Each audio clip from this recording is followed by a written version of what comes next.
Good morning students. ચલો આજે આપણે ટોપિક ભણવા જવાના છીએ એ છે દ્રવ્યની અવસ્થાઓ. બરાબર. તો દ્રવ્ય, કોઈ બી દ્રવ્ય હોય તો એની અવસ્થાઓ કેટલી છે તમે જાણો છો. એમ દ્રવ્યની અવસ્થાઓ જોવા જઈએ તો ટોટલી કોઈ પણ દ્રવ્ય હોય એની 3 અવસ્થાઓ છે: ઘન, પ્રવાહી અને વાયુ. બરાબર. કોઈ પણ પદાર્થ હોય એની 3 અવસ્થામાં રહી શકે. એક તો ઘન, બીજો હોય પ્રવાહી અને ત્રીજો હોય વાયુ. બરાબર. તો આ ઘન, પ્રવાહી, વાયુઓમાં ખાસ કરીને આપણે જો ઘન અવસ્થાની ચર્ચા કરીએ, તો ઘન અવસ્થામાં શું હશે? ઘન અવસ્થામાં તમે જાણો છો કે ખાસ કરીને એની આકૃતિ આપણે જોઈએ.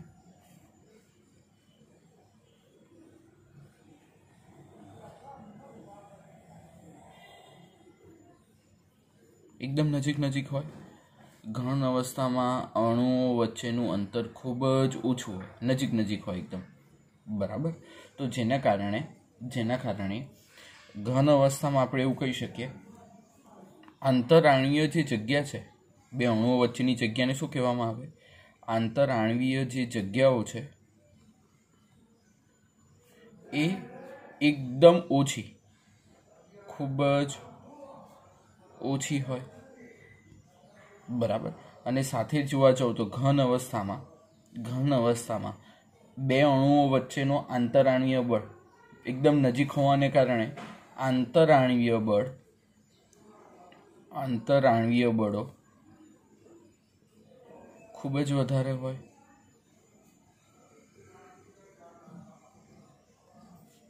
બરાબર. એટલે આંતરાણ્વીય બળો ઘન અવસ્થામાં કેવા હોય? ખૂબ જ વધારે છે. જ્યારે આંતરાણ્વીય જગ્યા એકબીજા વચ્ચે જગ્યા હોય નહીં, કારણ કે એકદમ પેક હોય, એકદમ નજીક જોડાયેલા હોય. બરાબર. ઘન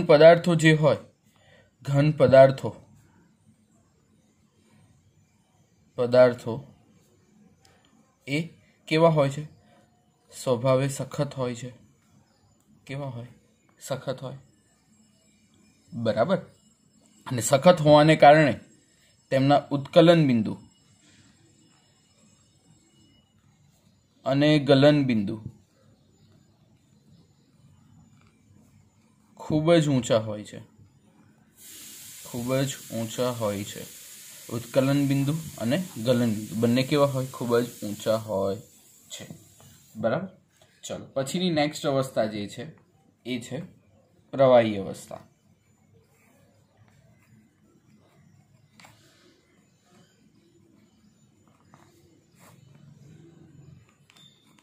પ્રવાહી અવસ્થાની ચર્ચા કરીએ તો પ્રવાહી અવસ્થામાં શું હોય છે? બે અણુઓ વચ્ચેનું અંતર રહેવાનું, એકદમ નજીક નહીં હોય, અંતર રહેશે. બરાબર. એટલે પ્રવાહી અવસ્થામાં આંતરાણ્વીય જગ્યાઓ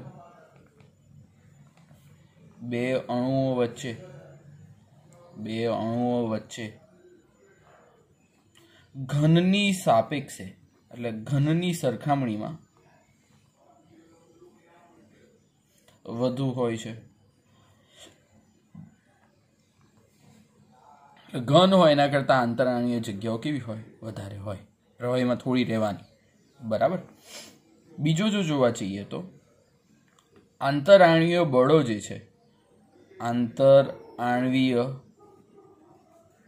જે છે, એ પ્રવાહી અવસ્થામાં કેવા હશે? જે ઘનમાં વધારે રાખતા હતા એ આંતરાણ્વીય બળો પ્રવાહી અવસ્થામાં ઘનની સાપેક્ષે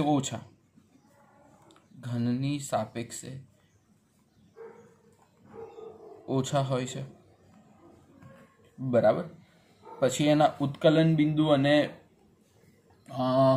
ગલન બિંદુ,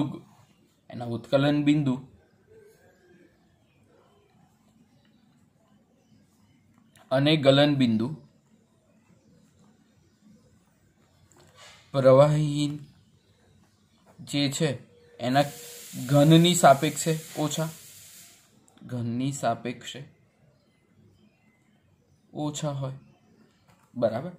જનરલી જે પ્રવાહી અવસ્થા છે, જો તમે પાણી છે તો પાણીનો ગુણધર્મ કયો, તો પાણી વહેવાનો ગુણધર્મ ધરાવે, બરાબર. એટલે પાણી એટલે કે પ્રવાહીમાં વહેવાનો ગુણધર્મ હોવાને કારણે પ્રવાહી કેવું કરતું હોય, પ્રવાહીમાં વહેવાનો ગુણધર્મ છે એટલે પ્રવાહી વહેતું હોય એટલે એના કારણે પ્રવાહી વહન કરે છે, બરાબર. તમે પાણી નીચે ઢોળો એટલે ફટાફટ પાણી ઢોળાઈને એની જે જગ્યાએ ઢાળ હોય ત્યાં વહેવાનું ચાલુ કરી દેશે, બરાબર. ચાલો પછી આવશે વાયુ અવસ્થા. ત્રીજી જે અવસ્થા જે છે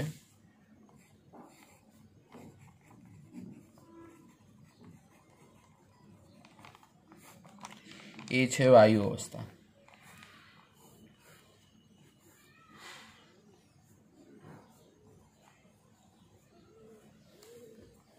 તો વાયુ અવસ્થામાં એવું થશે કે જે આંતરાણીય જગ્યાઓ છે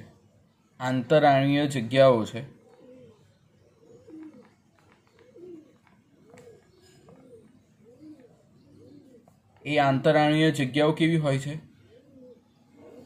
એકબીજા વચ્ચે જગ્યાઓ કેવી હોય, વાયુમાં એકદમ દૂર હોય, એટલે સૌથી વધારે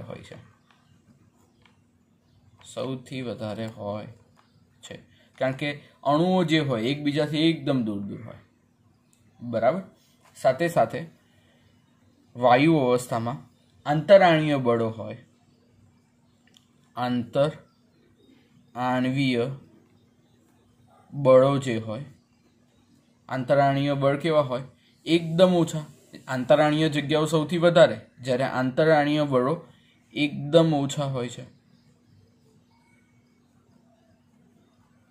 કેમ એકદમ ઓછા હોય છે?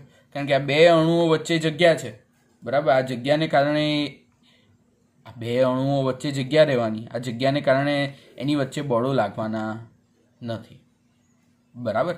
તો આને કહેવામાં આવે છે ખાસ કરીને વાયુ અવસ્થા. હવે વાયુ અવસ્થામાં આપણે એવું કહી શકીએ કે જે મેં તમને કહ્યું કે પ્રવાહી અને ઘન કરતા એના ઉત્કલન બિંદુને જે હશે, બરાબર, તો એ જનરલી ઓછા હોવાના છે, જ્યારે ઘન અને પ્રવાહીમાં વધારે હોય. એમ વાયુ અવસ્થામાં થોડા કમ્પેરિઝનમાં હશે, બરાબર, એ અલગ હશે. ઓકે, તો આ જે એક જ એવું છે પાણી એક જ એવું છે. હા, એક અહીંયા વસ્તુ લખવાની રહી ગઈ વાયુ અવસ્થામાં, કે વાયુ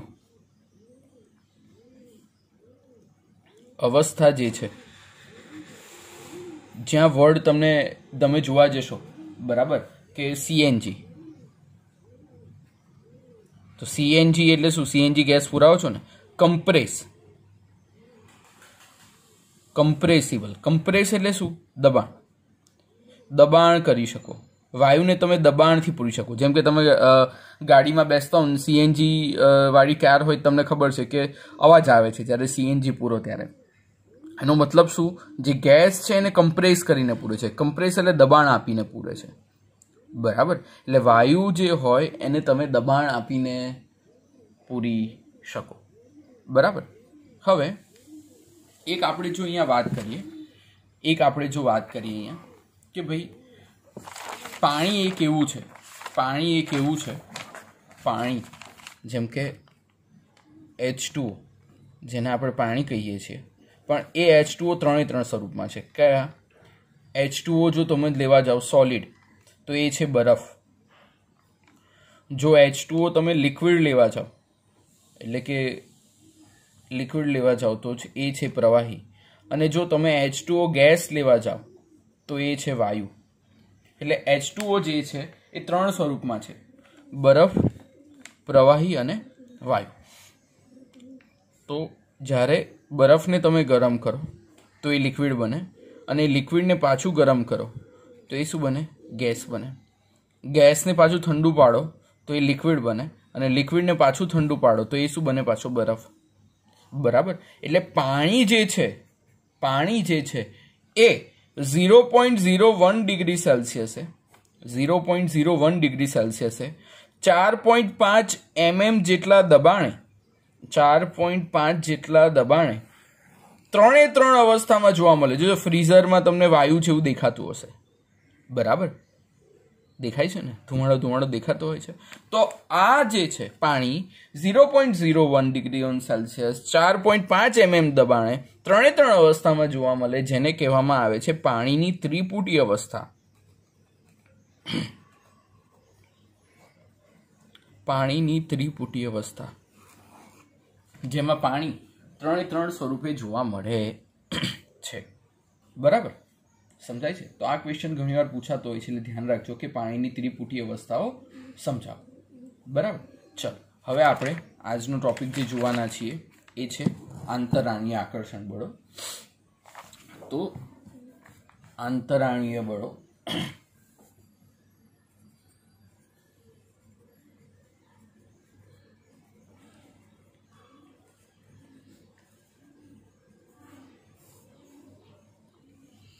જો આંતરાણીય બળોની આપણે જો ચર્ચા કરીએ, આંતરાણીય બળોની ચર્ચા કરીએ તો જનરલી જે બળો છે એને કહેવાય વિસર્જન બળો અથવા લંડન બળો.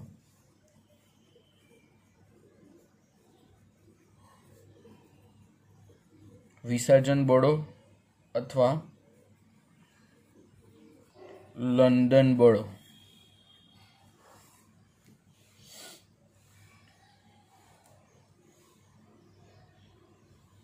પછી નેક્સ્ટ જે છે એ છે દ્વિધ્રુવ બળો.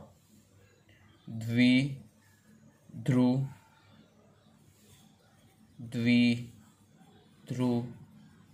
બળ.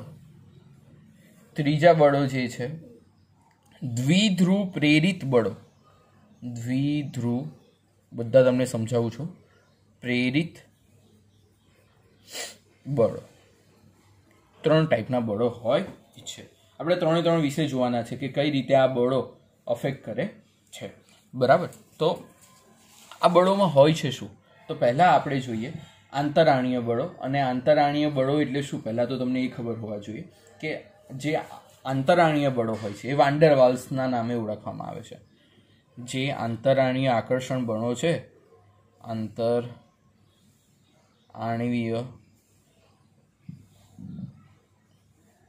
આકર્ષણ બળો છે એ આંતરાણીય આકર્ષણ બળો કયા નામે ઓળખાય છે? વાન ડેર વાલ્સ તરીકે ઓળખાય છે. કેમ એને ઓળખાય છે? કારણ કે 1837 થી લઈને 1923 સુધીમાં જે આ વૈજ્ઞાનિક હતો, ડચ કન્ટ્રીનો હતો, એ ડચ વૈજ્ઞાનિક જેનું નામ શું હતું? વાન ડેર વાલ્સ, જેને આ આકર્ષણ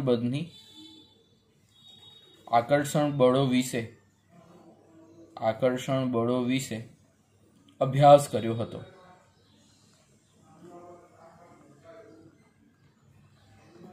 બરાબર.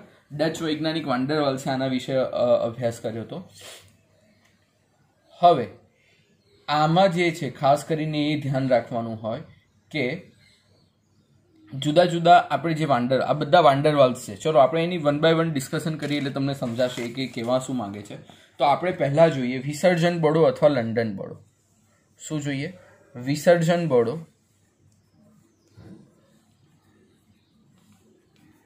અથવા લંડન બળો.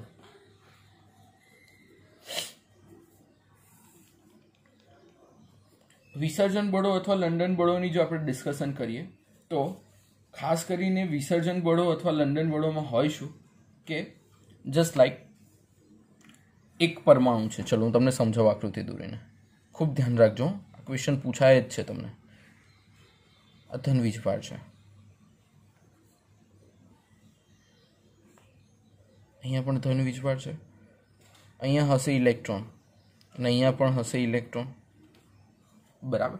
હવે સમજો આ જે ઇલેક્ટ્રોન જે છે એ ફરતો ક્યાં આવે છે? અહીંયા આવે છે. અને આ ઇલેક્ટ્રોન છે એ બી ફરતો ક્યાં આવે છે? અહીંયા આવે છે. એટલે ઇલેક્ટ્રોન ફરતો ત્યાં આવે તો એનો મતલબ શું થાય? આ ધન વીજભાર હતો અહીંયા હતો અને આ જે ઇલેક્ટ્રોન જે છે એ ફરતો ક્યાં આવી ગયો? અહીંયા આવી ગયો. બરાબર. આ ઇલેક્ટ્રોન ફરતો અહીંયા આવી ગયો અને આ ઇલેક્ટ્રોન પર ફરતો ત્યાં જતો રહેશે. પણ ઇલેક્ટ્રોન આમ ફરતો જાય એટલે આ ઇલેક્ટ્રોન જે છે અહીંયા આવી જાય એટલે એ ધન વીજભારને એની તરફ આકર્ષે. એટલે આ ધન વીજભાર ક્યાં આવી જશે? નેગેટિવ કોને આકર્ષે? પોઝિટિવને આકર્ષે. એટલે આ અહીંયા આવી જશે અને આ ઇલેક્ટ્રોન ક્યાં જતો રહેશે? અહીંયા જતો રહેશે. બરાબર. એટલે આ હતો કયો? પરમાણુ એ હતો. ખૂબ સમજો, ન સમજાય પાછું એકવાર જોજો. પરમાણુ એ હતો. આ કયો હતો? પરમાણુ બી. બરાબર. હવે પરમાણુ એ ને પરમાણુ બે જોઈ શકો છો. હવે પરમાણુ બી નો જે ધન વીજભાર છે એ કોની તરફ આકર્ષાય છે? આના ઋણ વીજભાર સાથે આકર્ષાય છે. બરાબર. એટલે હવે પરમાણુ એમાં ડાબી બાજુએ વધારે ઇલેક્ટ્રોન ઘનતા હશે કારણ કે જ્યાં ઇલેક્ટ્રોન જતો રહે. બરાબર. આમાં અત્યારે જોવા જઈએ તો ધીમે ધીમે આ ઇલેક્ટ્રોન આમ આવ્યો. બરાબર. હવે નેક્સ્ટ પોઝિશન આની જો જોવા જઈએ તો ઇલેક્ટ્રોન ક્યાં આવશે? ફરતો પાછો અહીંયાથી અહીંયા. એટલે ઇલેક્ટ્રોન અહીંયા આવી જશે અને ધન વીજભાર અહીંયા આવી જશે. બરાબર. અને અહીંયા પણ શું થશે? ઇલેક્ટ્રોન જે છે એ ફરતો ક્યાં આવી જશે? અહીંયા આવી જશે. બરાબર. અને ધન વીજભાર ક્યાં શિફ્ટ થઈ જશે? અહીંયા થઈ જશે. બરાબર. તમારામાં બુકમાં ઇલેક્ટ્રોન આપ્યો નથી. બરાબર. ઇલેક્ટ્રોન આપ્યો નથી એટલે આ આકૃતિ છે આપણે દોરવાનું કારણ કે ઇલેક્ટ્રોનને લીધે જ આ થાય છે. આ બી અને આમાં સી. તો સીમાં જોશો તો જ્યાં ઇલેક્ટ્રોન હોય ત્યાં વધારે ઇલેક્ટ્રોન ઘનતા હોય. તો સી અવસ્થામાં ડાબી બાજુએ ઇલેક્ટ્રોન ઘનતા વધારે હશે. ઇલેક્ટ્રોન ઘનતા વધુ હશે. બરાબર. આમાં જે હશે ઇલેક્ટ્રોન કઈ બાજુ છે? જમણી બાજુ છે. એટલે બી અવસ્થામાં જમણી બાજુએ ઇલેક્ટ્રોન ઘનતા વધુ હશે. બરાબર. જ્યાં ઇલેક્ટ્રોન હોય એ બાજુ ઇલેક્ટ્રોન ઘનતા વધારે હોય. બરાબર. અને આમાં તો એની જગ્યા ઉપર જ છે. એટલે અહીંયા ઇલેક્ટ્રોનીય ભાર જે છે જેને તમારી બુકમાં ઇલેક્ટ્રોનીય વાદળ કીધું છે, ઇલેક્ટ્રોનીય વાદળનું સમમિત વિતરણ છે. નથી એની જગ્યા પરથી ખસ્યા કે કશું થયું, જ્યાં છે ત્યાં. બરાબર. તો આ ટાઈપના જે બળો હોય એને કહેવાય વિસર્જન બળો. ધીમે ધીમે એનું બળ જે છે વિસર્જન થવા લાગ્યું. બરાબર. તો આ ટાઈપના જે ફોર્સ હોય એને કહેવામાં આવે છે વિસર્જન બળો. બરાબર. તો આમાં શું થતું હોય છે? જનરલી આને લંડન બળ તરીકે ઓળખવામાં આવે છે કારણ કે જર્મન વૈજ્ઞાનિક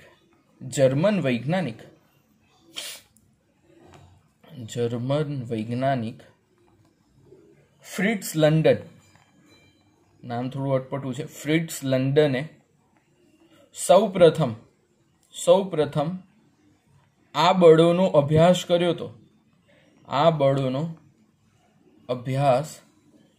કર્યો હતો. જેના કારણે તેને લંડન બળો તરીકે પણ ઓળખવામાં આવે છે. લંડન બળો તરીકે ઓળખવામાં આવે છે. આ પહેલો અભ્યાસ. બરાબર. પછી જે આમાં એકબીજાને લાગતું જે બળ છે એ હંમેશા આકર્ષણ બળ હોય. બરાબર. એટલે આમાં જે વિસર્જન બળ અથવા જે લંડન બળ લાગે છે, અહીંયા લાગતું વિસર્જન બળ એટલે અહીંયા લાગતું વિસર્જન બળ, અહીંયા લાગતું વિસર્જન બળ એ હંમેશા આકર્ષણીય એટલે આકર્ષણ જ્યાં થતું હોય એ આકર્ષણીય બળ હોય છે, બરાબર. પછી અહીંયા જે પારસ્પરિક ઉર્જા છે, પારસ્પરિક જે ઉર્જા છે એ પારસ્પરિક ઉર્જા બે અણુઓ વચ્ચે લાગતી પારસ્પરિક ઉર્જા બે અણુઓ વચ્ચે જે લાગતી પારસ્પરિક ઉર્જા એ 1/r⁶ હોય. હવે r એટલે શું? r એટલે શું? બે પરમાણુઓ વચ્ચેનું અંતર, બીજું કંઈ નહીં, અથવા બે કણો વચ્ચેનું અંતર. એટલે r બરાબર બે કણો વચ્ચેનું અંતર, બરાબર.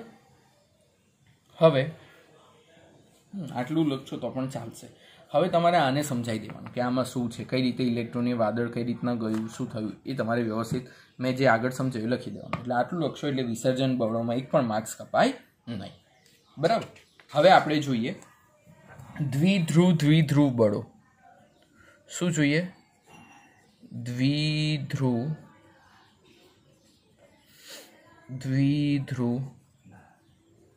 બળો.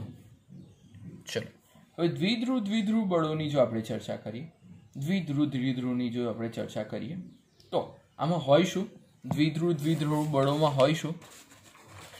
દ્વિધ્રુવ બળોમાં જનરલી હોય એમ કે જસ્ટ લાઈક એક HCl નો અણુ છે.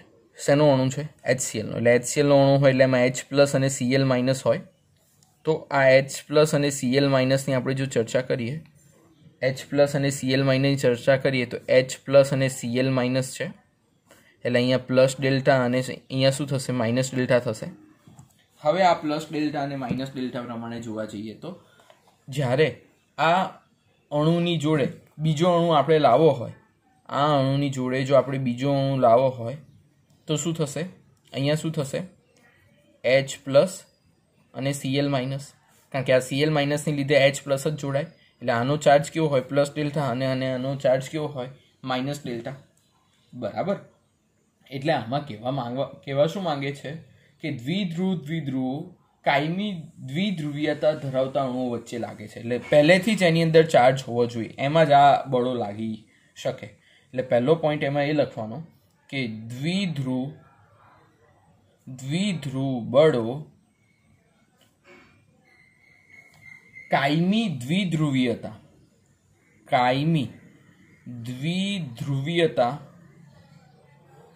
ધરાવતા અણુઓ વચ્ચે લાગે છે.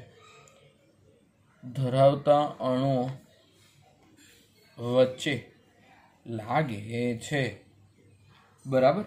જ્યાં એ બે વચ્ચે લાગવાનું કારણ શું? કે જ્યાં આંશિક ભાર હોય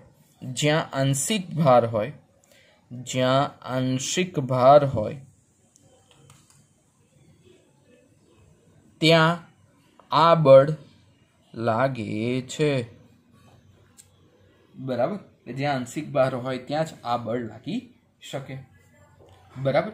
હવે આમાં ખાસ કરીને જોવા જઈએ તો દ્વિધ્રુવ વચ્ચેની પારસ્પરિક ઉર્જા દ્વિધ્રુવ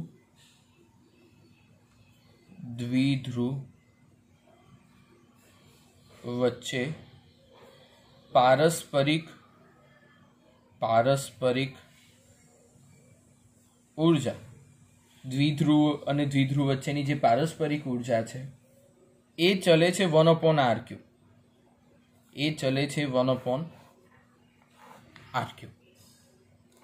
બરાબર. અને આમાં ખાસ કરીને બંને વચ્ચે ધ્રુવીય અણુઓ હોય. જ્યારે આ દ્વિધ્રુવ છે અને જ્યારે ધ્રુવીય અણુ એકબીજા સાથે કરે ત્યારે 1/r⁶ છે. એટલે આ કેવા છે? ફિક્સ, એટલે એક જ જગ્યા હોય. અને જ્યારે ઘૂમતા એટલે જે આ ક્લોરીન હોય એ ઘૂમતો હોય એને કહેવાય મૂવિંગ. ઘૂમતા અણુઓ વચ્ચેની જે ઉર્જા છે એ ઘૂમતા અણુ આ કેવા એની જગ્યા પર જ હોય ત્યારે, બરાબર, ફિક્સ નિશ્ચિત કરેલા સ્થાન ઉપર. આ શેના માટે છે? નિશ્ચિત કરેલા સ્થાન માટે છે. જ્યારે આ શું છે? ઘૂમતા અણુઓ માટે જુઓ તો ઘૂમતા અણુઓ માટે જુઓ તો ઘૂમતા અણુઓ માટેની જે ઉર્જા છે, ઘૂમતા અણુઓ માટેની જે ઉર્જા છે એ 1/r⁶ છે. શું છે? 1/r⁶ છે. બરાબર. તો આ રીતે આ દર્શાવી શકાય. હવે નેક્સ્ટ આપણે જોઈએ તો દ્વિધ્રુવ પ્રેરિત દ્વિધ્રુવ બળો. દ્વિધ્રુવ પ્રેરિત દ્વિધ્રુવ બળો. દ્વિધ્રુવ બળો. બરાબર. તો આ પ્રકારના બળો જે છે એ કાયમી દ્વિધ્રુવીયતા ધરાવતા ધ્રુવીય અણુઓ વચ્ચે હોય. કઈ રીતનું હોય તમને સમજાવ. દ્વિધ્રુવ પ્રેરિત દ્વિધ્રુવ બળોમાં હોય શું કે ધારો કે એક ડાયપોલ છે. શું છે? ડાયપોલ. એટલે એ અને બી પ્લસ ડેલ્ટા અને માઇનસ ડેલ્ટા છે. હવે આના સંપર્કમાં, આમાં ડાયપોલ છે, હવે એના સંપર્કમાં જો જોઈએ તો કોઈ નોન પોલાર કે જેમાં કોઈ ચાર્જ ના હોય, બરાબર, અહીંયા કોઈ ચાર્જ નથી, એને આના સંપર્કમાં લાવવાની ટ્રાય કરો તો આમાં તમે અત્યારે જોઈ શકો છો એમ કાયમી દ્વિધ્રુવ છે, બરાબર. એટલે એને કહેવાય ધ્રુવીય અણુ. કયો અણુ કહેવાય? ધ્રુવીય અણુ. અને આ કેવો છે? જેમાં કોઈ ચાર્જ નથી, એટલે એને કહેવાય અધ્રુવીય અણુ. એટલે અહીંયા બે અણુ છે, ધ્રુવીય અણુ અને અધ્રુવીય અણુ, બરાબર. હવે આ કાયમી અણુ જે છે જ્યારે આના સંપર્કમાં આવે એટલે આ એનો ચાર્જ જે છે આને ટ્રાન્સફર કરશે, બરાબર. તો જેને કારણે ટ્રાન્સફર કરવાને કારણે આનો જે ચાર્જ હતો એ કયો હતો? આનો ચાર્જ જે હતો એ પ્લસ ડેલ્ટા માઇનસ ડેલ્ટા હતો, એ તો રહેશે જ, જે કાયમી હતો એમાં કોઈ ચેન્જ નથી થવાનું. જે પણ આ અધ્રુવીય હતું એમાં ધીમે ધીમે ચાર્જ લાગી જશે. જે પહેલા ચાર્જ વગરનો હતો એની જગ્યાએ અહીંયા કયો ચાર્જ લાગશે? પ્લસ ડેલ્ટા અને માઇનસ ડેલ્ટા. એટલે આ અધ્રુવીય અણુ હવે કેમાં પ્રેરિત થઈ ગયો? અધ્રુવીય અણુ હવે શેમાં પ્રેરિત થઈ ગયો? પ્રેરિત દ્વિધ્રુવમાં કન્વર્ટ થઈ ગયો. પ્રેરિત દ્વિધ્રુવમાં કન્વર્ટ થઈ ગયો. જ્યારે આ કેવો છે? આ તો જે છે ધ્રુવીય અણુ કાયમ માટે રહેવાનો છે, એમાં કોઈ બદલાવ થવાનો નથી, બરાબર. તો આ ટાઈપનું કંઈક જોવા મળી રહ્યું છે. સમજાય? હવે આ દ્વિધ્રુવ પ્રેરિત ધ્રુવોમાં જો આપણે થિયરી લખ્યું હોય તો પહેલો પોઈન્ટ આમાં શું લખશું કે આમાં આ બળો શેના વચ્ચે જોવામાં આવે છે? ધ્રુવીય અણુ અને એની સાથે અધ્રુવીય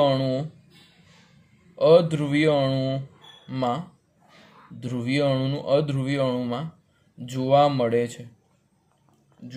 છે, બરાબર. પછી આમાં જે પારસ્પરિક ક્રિયા ઉર્જા છે, બે અણુઓ વચ્ચે જે પારસ્પરિક